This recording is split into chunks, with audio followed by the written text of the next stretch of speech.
It's 8 p.m, the kids are in bed or the laptop gets closed and you have been good all day, right? Something in you says, I deserve this. And then it starts to unravel. If that is your evening on repeat, then I definitely want you here and listening to this video. I'm Angela, I'm a nutritionist, and the 5 to 9 p.m. window is where I see most women lose the progress that they have been working all day to build. And this is not because of willpower. It's because nobody's actually sat down with you, or maybe you've never even done it for yourself, to have a look what is going on at that time between dinner and bed. So this is what these next few minutes are all about. 3 shifts: plan, permission, and boundaries. You can use all 3. You can start with one, but I'm telling you, if you implement these strategies by the end of this week, your evenings will look completely different. And when your evenings change, everything else will start to follow. So let's get into it. Part number 1, plan. Most women that I speak to are trying to grit their way through their evenings without ever having a look at what's going on. And there is one big thing that makes a huge difference to evenings. And this is what I want you to start thinking about right now. Number 1, eat enough during the day. Okay, this is not about eat more to lose weight or things like that, but if you're raiding the cupboards at 9 p.m, if you're snacking watching Netflix, the first place to look is actually not your willpower, which may be what you think, it's your lunch, right? Tiny meals during the day is going to lead to your body screaming for food at nighttime. So I want you to think about how could you eat 3 proper meals with a real source of protein, 20 to 30 grams plus fiber on the plate, and not just, a yogurt or a coffee at your desk, an actual meal. Because when your daytime eating is sorted, your evening cravings will drop right off, okay? So that's number 1. I want you to have a look at, are you eating enough during the day, or are you trying to survive on minimal calories and then blowing up in the evening? That is big change number 1. Change number 2, 1 meal, 1 table.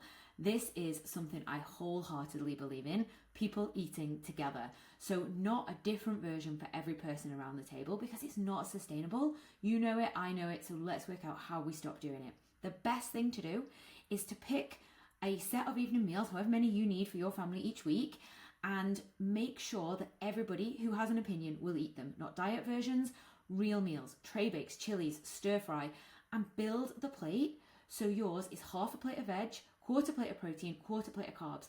And then your family, growing teenagers, fussy other people at the table, can add the garlic bread or the extra rice or the potatoes or something like that. So you still have that stuff. You still have a quarter of a plate of carbohydrates. This is not going low carb by any means, but you are having half a plate of vegetables, which is going to massively increase your fiber, which is going to be great for your gut health. And also you're having a quarter of a plate of protein. So about a palm-sized piece is a good thing to aim for. 30 grams if you're going down the tracking route.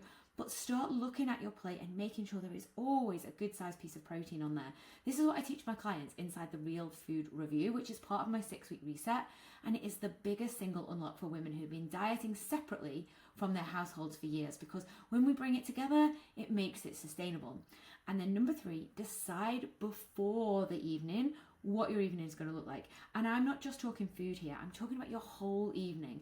Like, what are you going to be doing in that time after work? And what time do you need to get to bed? And then you can start to plan that gap, right? So I want you to think about what needs to happen in the evening, right? There'll be non-negotiables, kids clubs, meal prep, whatever. But actually, then where is the time for you? And so making sure that you have got a plan. So it could be something like, right, dinner at 7, a cup of tea and 2 squares of dark chocolate by 8:30, bed by 10. Done, decided, right? And then maybe it's bed by 10, read for half an hour, lights out. Then you are not having to rely on your tired end of day brain to make decisions, right? We need to remove as many decisions as possible and systemize. That is honestly the game changer, right? You could try all 3 of these things tonight, right? I promise you they will work. But I want you to start thinking about what the versions of these things could also be on your worst nights, when you've been caught late from work, when the chicken's gone off in the fridge. And this is what we do in the 6-week reset. So we work on all of these together so we can tackle the challenges and the barriers in your actual life and keep moving when the motivation runs out. So a little bit more on that at the end. But this is your checklist in terms of your plan. 3 proper meals a day, every day, with 20 to 30 grams of protein and fiber on the plate. Picking a set of evening meals that the whole table will eat and rotating them and adapting them for yourself. Making a shopping list for those meals. Deciding on your evening plan well before the evening time. And make sure you write this stuff down. Okay, that was part 1. Part 2 is permission. Now, what is actually happening at 9 p.m. when you start raiding the cupboards most of the time is it's not even to do with hunger. You probably know this yourself. You rarely get to 9 p.m. and think, oh, I'm hungry. Instead, it's a cue, right? The evening is your time. Your brain has been trained over the years to mark that moment with wine, with crisps, with the cookie jar, whatever is your thing, and that is a pattern. And the good news is patterns can be unpicked. So I'll give you a client example. One client came to me and she was like, Angela, I have just got no willpower at all. Her qualifications, none of that mattered. The status in her job, none of that mattered. She had tried everything. And it turned out the problem was not her willpower at all, was that she didn't understand the power of the pause. Okay, so once she started doing one thing, the evening snacking almost became part of her habit cycle. And she just didn't fight herself. She didn't restrict. She got deliberate. And here's what she did. So before you reach for anything in the evening, I want you to take 5 seconds and ask one question. Do I actually want this? Or am I just in a habit loop that I have been doing for a long time? Have I built a habit of it's 9 p.m, I get a snack. Netflix is on, I get a snack. The kids are in bed, I open the wine. The laptop's closed, I open the wine. Whatever it is for you. And if the answer is yes, then brilliant.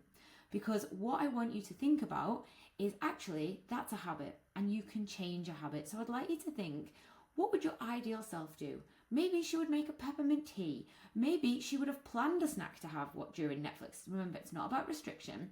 It's about creating a plan and giving yourself permission. And sometimes it's actually asking yourself, what do I need in this moment? Do I want time for myself? In which case you could go to bed and read a book. Do I want to go to bed not feeling like I've eaten too much sugar or I'm just uncomfortable and full? Or do I want to feel like, actually, I've had a proper wind down tonight and I've not just been, binging Netflix after Netflix series, right? And here's the bonus. My clients honestly tell me the power of the pause changes everything because you can still make sure you've got something that you want to have, right? And then you're not having to grit your teeth and thinking, oh, like I don't get to eat any chocolate. Chocolate is banned for me whilst I'm on a weight loss plan. It's like, no, actually, I pause, I make a conscious decision, and also I plan in some chocolate as well. This is more work that we do inside the reset. We rebuild your relationship with food in the evening so you're not fighting it and instead you're actually in charge. It makes a massive difference. So your checklist for this section is to use the pause, just stop for 5 seconds and ask yourself that one question every evening before you reach for food. So you're just going to take a minute and say, do I actually want this or is this a habit? Then you are going to say yes on purpose once and enjoy it guilt-free. And you're going to say no on purpose once and choose a no food treat instead. And I would love for you to reply to this video, to an email, and let me know how it gets on. I'm going to also ask you to notice a food rule that you've been carrying. So maybe you're saying to yourself, well, I'm the kind of person who does this, or I'm not the kind of person who does this. And that is your checklist. Now, part number 3 of this video are boundaries. And this is the one that no one talks about. And it quietly undoes more women's good intentions than food ever will. And you know what it is?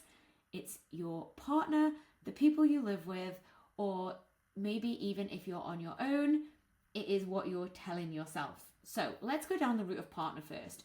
Imagine your partner comes home, they've had a stressful day, and they say, hey, would you like a drink? I'm going to have a bag of crisps with it. And then they start to say things like, oh, the old you would have.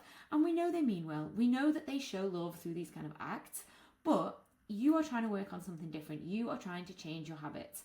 So we need to have open and honest conversations. And ideally, not in the moment when the wine's already been opened, but at another time. And it could be something like, I just wanted to tell you something that you could actually really help me with because you are a big part of me getting results. I've invested in a coach and I would really love it if you would stop offering me these things. And it's not because I can't have them, it is, but it's just because I want to be the one who's in charge of deciding when I have those things. And when we give people a job, they feel useful.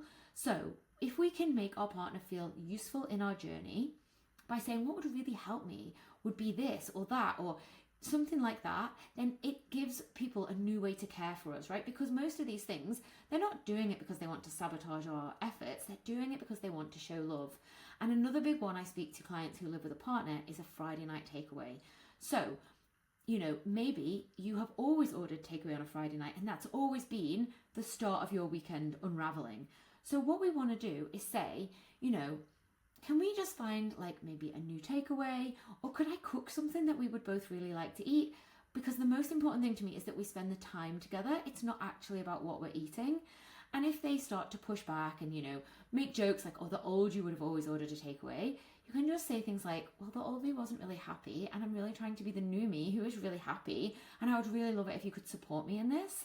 And that's it, right? No argument, no long explanation, just a calm, like, please, can you help me with this? And if you don't have a partner, this still applies, right? Think about whoever plays that role in your life. It could be a housemate, a sister, a best friend, a parent, a colleague who always brings cakes to the office.